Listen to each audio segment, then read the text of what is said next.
2014 से पहले अक्सर आप जब स्कूल्स में होंगे तो हम लोग डिस्कस करते थे वर्ल्ड वार। फेवरेट टॉपिक हुआ करता था हम लोग का। इसमें हम ये डिस्कस करते थे कि तीसरा वर्ल्ड वार होगा वो पानी के ऊपर होगा। लेकिन क्या आप जानते हैं कि वाटर के ऊपर वार कई बार हो चुके हैं। आज के वीडियो में हम ऐसे ही कोचाम्बा बोलिविया के बारे में बात करेंगे।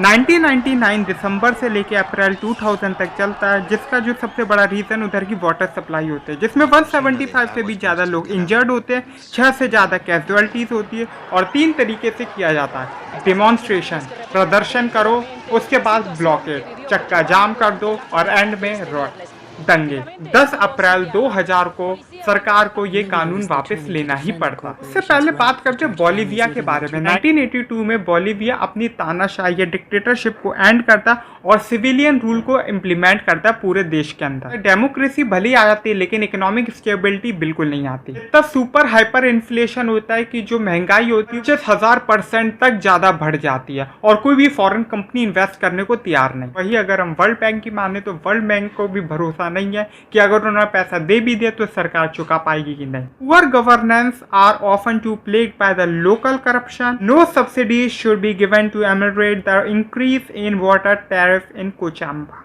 उसके बाद जब सरकार को कहीं से पैसा नहीं मिलता, हर जगह इकोनॉमिक क्राइसिस होती, तो वो एक नए कॉन्सेप्ट के साथ आता है, प्राइवेटाइजेशन ऑफ वाटर के साथ। अगुआस डेल तुनारी, अगर मैं सही प्रोनाउंस कर रहा हूँ तो अगुआस डेल तुनारी में ये होता है कि कोचाम्बा जो कि चौथी सबसे बड़ा शहर है बोलिविया का, उसके जो वाटर सप्लाई है पूरे वाटर वर्क्स को है प्राइवेटाइज कर दिया जाएगा, जिसमें जो 55% होगा वो ब्रिटिश फिल्म इंटरनेशनल वाटर्स का होगा और उसकी कई सारी सब्सिडीज कंपनीज का। इंजीनियरिंग एंड कंस्ट्रक्शन फिल्म का 25% होगा और ऐसी कई सारी बोलिवियन प्राइवेट कंपनीज का भी होगा। सरकार कोई अपनी चीज आपको देती है तो वो आपसे कोई कई सारी उम्मीदें भी करती है।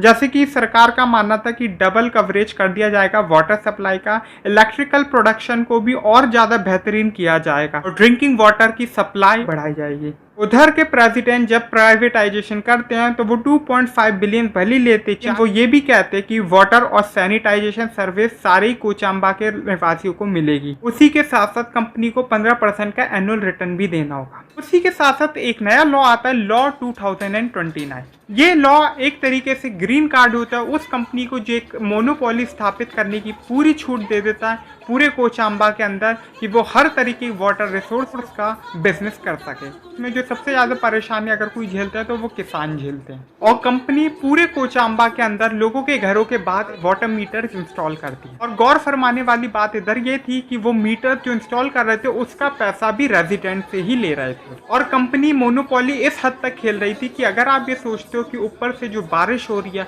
उसका पानी हम रेन वाटर कलेक्ट कर लेंगे और उससे हम फर्दर यूज करेंगे, तो आपकी छतों पे गिरता हुआ पानी को भी कलेक्ट करने के लिए आपको लाइसेंस की जरूरत पड़ती है। और इस प्राइवेटाइजेशन ऑफ वाटर के खिलाफ एक बहुत बड़ा प्रोटेस्ट होता है जिसे सपोर्ट करते हैं वहाँ के किसान, फैक्ट्री वर्कर्स और कई सारी यूनियंस होती हैं जिन्हें लीड करती है ऑस्कर ओलिवेरा, जिनका जो सबसे पहला प्राइमरी पॉइंट यही होता है कि डिसएग्रीमेंट विद द लॉ 2029, जिसे शुरू में तो लोग पॉलिटिक्स कहते हैं कि ये सिर्फ पॉलिटिक्स है, अपोजिशन की चाल है, जिसे राइट विंगर्स जो है वो प्राइवेटाइजेशन ऑफ वाटर को सपोर्ट करते हैं और जो लेफ्ट विंगर्स होते हैं वो इसके खिलाफ प्रोटेस्ट करते हैं। नहीं, हम इंडिया की बात नहीं कर रहे कि राइट और लेफ्ट वाले अक्सर लड़ते रहते हैं, हम बोलिविया की बात कर। कंपनी एक अपनी अगली पॉलिटिक्स भी खेलती थी कि इधर तो पता चला जो प्रोटेस्ट कर रहे हैं उनको दबाने के लिए रेट हाइक जैसी चीजें कर देती और बदले में सरकार भी कोई कुछ ना बोल पाया तो उनके कई सारे प्रोजेक्ट्स वो फंड भी करती थी। कई बार ऐसा भी होता था कि हर महीने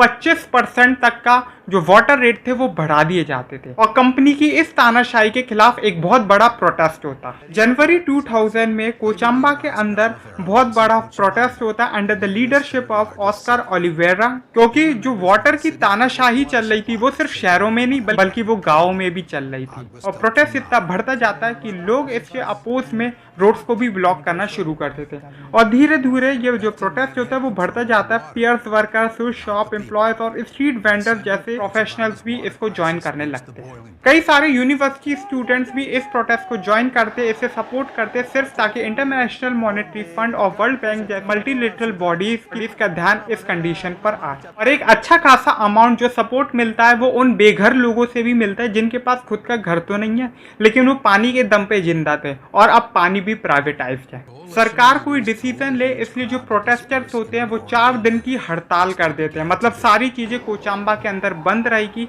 ताकि सरकार का ध्यान इस तरफ जाए। तो वही 4 फरवरी 2000 को जो प्रोटेस्टर्स हैं उनके खिलाफ ट्रूप्स को उतार दिया जाता है और 2 दिन बहुत बुरी तरह क्लैश होता है, जिसके बाद जो पुलिस होती है वो टीयर गैस का इस्तेमाल करती है। 200 से भी ज्यादा प्रदर्शनकारी अरेस्ट किए जाते हैं, 70 से भी ज्यादा प्रदर्शनकारी और 51 से भी ज्यादा पुलिसमैन इंजर्ड होते हैं। बोलिविया के रोमन कैथोलिक सोसाइटीज या फिर उधर के जो चर्चेस है वो मीडिएट करने की कोशिश करते हैं इस सिचुएशन को। तो वही जो प्रोटेस्टर्स होते हैं वो ये कहते हैं कि हमने 50,000 वोट्स डलवाए और 96% ने ये डिमांड किया कि अगस्त दल तुनारा को कैंसिल किया था। तो वही गवर्नमेंट दूसरी तरफ ये कहती है कि उसमें कोई नेगोशिएट करने की बात है नहीं और वो लोग इधर ही फेल हो जाते हैं। अप्रैल 2000 में जो प्रोटेस्टर्स होते हैं वो कोचांबा के सेंट्रल प्लाजा को अपने कब्जे में ले लेते हैं। दूसरी तरफ जो उनके लीडर्स होते हैं जो कि गवर्नर के ऑफिस में उनसे मिलने जाते हैं, उन्हें उधर ही अरेस्ट कर लिया जाता है। अगले दिन उन्हें छोड़ दिया जाता है क्योंकि सरकार को ये डर होता है कि अगर इन्हें अरेस्ट कर लिया, ये बात लोगों के बीच चली गई तो प्रदर्शनकारी कोई किसी भी हद तक जा सकते हैं। जितने भी प्रोटेस्टर्स हैं उनको अरेस्ट करके डिटेन किया जा रहा था ब्राजील के बॉर्डर पे किसी रिमोट एरियाज में। मतलब आप यही समझ सकते हो फार्मर प्रोटेस्ट या शाहीन बाग के जो प्रोटेस्ट होते हैं उन्हें तिहाड़ की जगह, दिल्ली की जगह अंडमान एंड निकोबार भेजा जा रहा था। लेकिन ये जो प्रोटेस्ट होता है वो ला पास, औरारा और पोटोसिया जैसे शहरों के साथ साथ कई सारे रूरल एरियाज में भी फैलता चले जाता है। और जो प्रोटेस्टर्स होती है उनकी डिमांड बढ़ती जाती है। उनकी 2 डिमांड और बढ़ जाती है, एक होती है अनएम्प्लॉयमेंट और दूसरी होती है इकोनॉमिक क्राइसिस। और सून ये भी देखा जाता है कि जो बोलिविया के हाईवेज होते हैं उन्हें जाम कर दिया जाता है, उन्हें कट ऑफ कर दिया जाता है देश से। इकोनॉमिक क्राइसिस भी एक बहुत बड़ी प्रॉब्लम थी जो बोलिविया फेस कर रहा था। उस वक्त पुलिस के अंदर भी एक अंदरूनी विद्रोह शुरू हो जाता है, वो होता है उनकी सैलरी से रिलेटेड। जब तक उनके वेजेस को नहीं बढ़ा जाएगा वो काम नहीं करेंगे। बोलिविया के जो प्रेसिडेंट होते हैं वो 90 दिन के लिए इमरजेंसी लागू कर देते हैं, जिसका वो रीजन कहते हैं पूरे देश को अलग अलग टुकड़ों में काटा जा रहा और एक इंटरनल सिविल डिस्टर्बेंस हो रही है। कई सारे मंत्री भी यही कहते हैं, we find ourselves within a country with access roads to city blocked with road shortages, passengers turned in quest picnic to take hold in other cities। Army और पुलिस और जितनी भी फोर्सेस हैं उन्हें पूरी छूट दे दी जाती कि वो किसी भी लीडर को अरेस्ट कर सकते विदाउट एनी वारंट। इस दौरान फ्रीडम ऑफ प्रेस को बहुत बुरी तरह तबाह किया गया, रेडियो स्टेशन को काट दिया गया और हर चीज मिलिट्री ने अपने अंडर में ले ली। पेपर रिपोर्टर्स को अरेस्ट किया गया, 20 से ज्यादा लेबर यूनियंस और सिविक लीडर्स को अरेस्ट किया गया। पुलिस ने इस प्रदर्शन को खत्म करने के लिए टीयर गैस और रबर बुलेट्स का इस्तेमाल किया। तो जो प्रोटेस्टर्स थे वो भड़क गए और वो रॉक्स और मोलोटोव कॉकटेल का इस्तेमाल करने लग गए। ये जो प्रोटेस्ट था ये और वायलेंट होता हुआ चला गया, जिसमें 40 से भी ज्यादा लोग घायल हुए और 5 से भी ज्यादा मौतें हुई। इंटरनेशनल ह्यूमन राइट्स का अगर हम माने तो 1982 से लेकर 2000 तक 7 बार बोलिविया ने अपने देश में इमरजेंसी लगाई। 9 अप्रैल 2000 में अचाची एक शहर में जो सोल्जर्स होते हैं वो रोड ब्लॉक्स को खोल देते हैं, मतलब रोड्स को खोल देते हैं और ओपन फायरिंग शुरू कर देते हैं, जिसमें 2 लोगों की मौत हो जाती है, जिसमें से एक टीनेज बॉय होता है। कि लोग होते हैं वो और ज्यादा भड़क जाते हैं और वो अपने ही वेपन्स ले आते हैं और ये क्लैश इतना वायलेंट हो जाता है कि जो बटालियन के कमांडर और जो कैप्टन होते हैं वो भी घायल होते हैं। और प्रदर्शनकारियों का गुस्सा इतने चरम पे होता है कि उधर के जो कैप्टन होते हैं जो कि हॉस्पिटल में एडमिट होते हैं उनके बेड से घसीट लिया जाता है और उन्हें पीट पीट के मार दिया जाता है जिस वक्त वो एडमिट थे। और मारने के बाद आप गुस्सा देखिएगा कि उसकी बॉडी को डिसमेंबर्ड किया जाता है। 9 अप्रैल 2000 में 800 से भी ज़्यादा जो पुलिस वाले जो कि हड़ताल पे जा चुके थे उनको सरकार की तरफ से यह आदेश दिया जाता है कि उनकी सैलरी 50% बढ़ा दी जाएगी अगर वो अपनी स्ट्राइक और प्रोटेस्ट दोनों खत्म कर दें। लेकिन इसके बाद जो आर्मी के सोल्जर्स होते हैं वो हड़ताल पे उतर आते हैं कि ऐसा भेदभाव क्यों हो रहा है, जब पुलिस वालों की सैलरी बढ़ाई गई है तो हमारी भी सैलरी बढ़ानी चाहिए। कि अब इस प्रोटेस्ट के अंदर टीचर्स भी कूद जाते हैं, जो हड़ताल पे चले जाते हैं सिर्फ अपनी सैलरी इंक्रीज के लिए। स्टूडेंट्स पुलिस के खिलाफ फाइट करने लग जाते हैं। देश की हालत इतनी बदतर हो जाती है, जिस देश में 9 राज्य होते हैं और 9 में से 5 राज्यों को